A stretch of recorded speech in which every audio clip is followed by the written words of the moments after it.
And want to thank our sponsors, Triple X, on the hill but on the level, of Purdue tradition since 1929.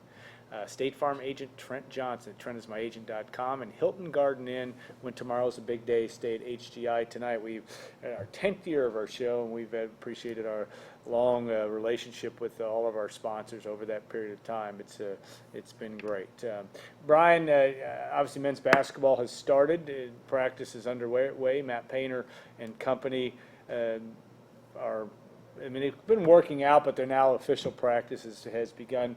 Early comments or from an attitude standpoint, this is going to be in a very, very interesting season in terms of where this team is. Yeah. I think they have a good, conscientious group of guys. Obviously, I think all good people. I think there's some talent there. Obviously, you've got two really good big men in Travion Williams and Matt Harms. I think that's probably your starting point. I think Joel Eastern is going to be one of the best all-around players in the Big Ten. Obviously proved himself in a complimentary role last season as one of the more subtly impactful players, but also one of probably the best winners in the conference in terms of doing things that help you win games.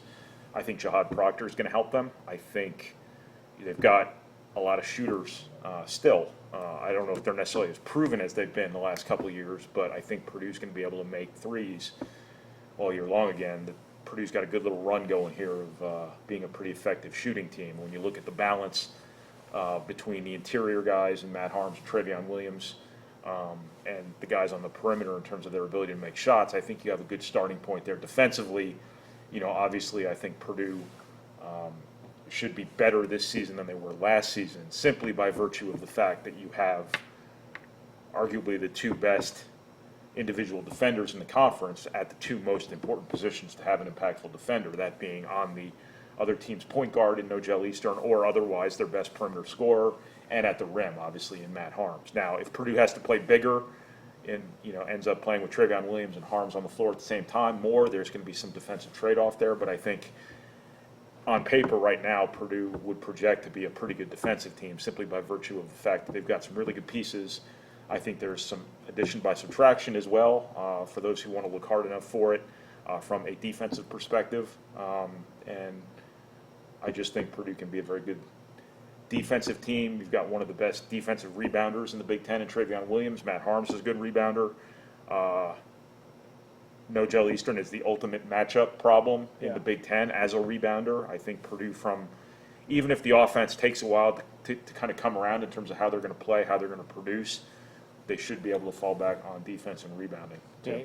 You look at and maybe tell me also what you see from the three freshmen that are in the mix right now in terms of just passing the eyeball test, and where you see them at least early on fitting in.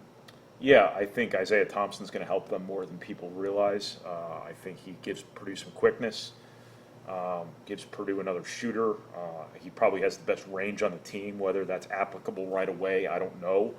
But he gives them sort of that true point guard from a physical perspective. Yeah. But also a scoring dimension as well, and a shooter. Typically, a lot of the times when you have a true point guard out there, maybe shooting is not something that is always the strength, but he's also a guy who can get up under people and defend based on what Purdue saw this summer. I think obviously he was born with a basketball in his hands. Yeah. So I think he's advanced from an understanding perspective. I think you can say the same thing for Mason Gillis. We'll see. I think as of right now, he's Purdue's backup forward. How Purdue plays, whether or not they play with two bigs on the floor at the same time, will determine how many minutes there are. I think Evan Boudreau is going to take some minutes this year out of that mix as well. So how many minutes there are for Mason Gillis, I guess we will wait and see. But he brings a skill level to that position. Physically, he can really rebound. He can do a lot of different things. I think he's a guy who's going to be very good for them in time, maybe right away. I think Brandon Newman is a big-time shooter with a big-time body, a guy who should be a good defensive player. All of these guys have a ton to learn when they first get to campus, and I think, probably of the three, he might be behind the other two. That's not necessarily an indictment of him, as it is the fact that, as I mentioned before, Isaiah Thompson was born with a basketball in his hands. Yeah. Mason Gillis is advanced from a basketball understanding perspective. I think Newman has a lot to learn still. but he's come a long way through the course of the summer. The 2 and the 3 are wide open. There's lots of minutes there for guys. I think Brandon Newman could help them as much, if not more, than any of the freshmen. But I think, as of right now, I think Isaiah Thompson has established himself as a guy who's clearly going to help them as well. And a couple guys you haven't mentioned that are will be sophomores, Eric Hunter Jr., but also Sasha Stefanovic, in terms of guys that, again, have experience and will be fighting for playing time, certainly, both of those guys, you would think. I think Stefanovic has really positioned himself nicely. Whether it's to be a starter, whether it's to play a ton, or both, I don't know. But I think his experience has really mattered. I think, he's had some defensive challenges ever since his first day on campus, but he's been hyper aware of them, and he has worked like crazy to try to overcome them. Yeah. And I'm sure he's done that all off season long. Very quietly, he shot 41% from three-point range last season. I don't know if people realize that. I think, again, he did that very, very, very, very quietly, because when you're making shots while Carson Edwards is doing what Carson Edwards did, Ryan Klein was doing what Ryan Klein did, you tend to not notice the guy who's playing 10 minutes a game shooting at a very high clip. Whether he's going to shoot 41% on higher volume this season, obviously time will tell. But he's going to have the opportunity to do that. I think he's positioned himself really well to help them. Eric Hunter, I think, is the guy where you really want to see progress from year 1 to year 2. Have a lot of reason to expect it, because I think he got a lot of, for lack of a better term, jitters out of his system. Last year, I think the NCAA tournament was the best thing that could have happened to him. Getting thrown into the starting lineup for his first ever NCAA tournament game, literally 5 minutes before tip-off, if even that. I'd forgotten about that. I think in the long run, that really, really helped him. I think he's much more comfortable, much more confident than he was last season. I think from a defensive perspective, he was significantly better at the end of the year than he was at the start of the year. I think he takes a lot of the number 2 point guard minutes. He and Isaiah Thompson will kind of perhaps platoon there if one doesn't beat out the other for that role.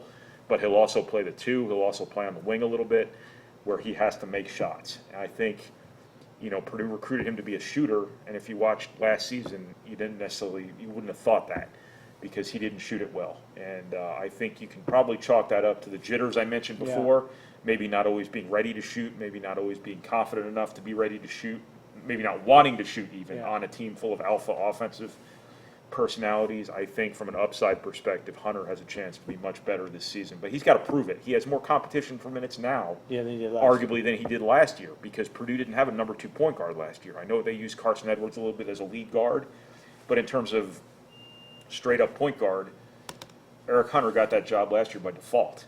Now, he's got Isaiah Thompson there at point guard, 2 to take those minutes behind Nogel Eastern.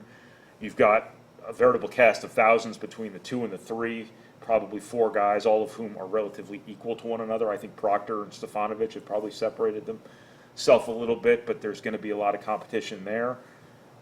Clearly, Eric Hunter has to deliver on. We just talked about that threshold for getting better. Yeah, it's going to be interesting to see what happens, because he did do some big things. He did some big things in the Virginia game that led me to believe that he was advancing. So a lot more to come on basketball. We will be at some time in the month of October. We'll plan to have our annual visit with Coach Matt Painter, which will be and also in probably a player. Last year was Nogel Eastern.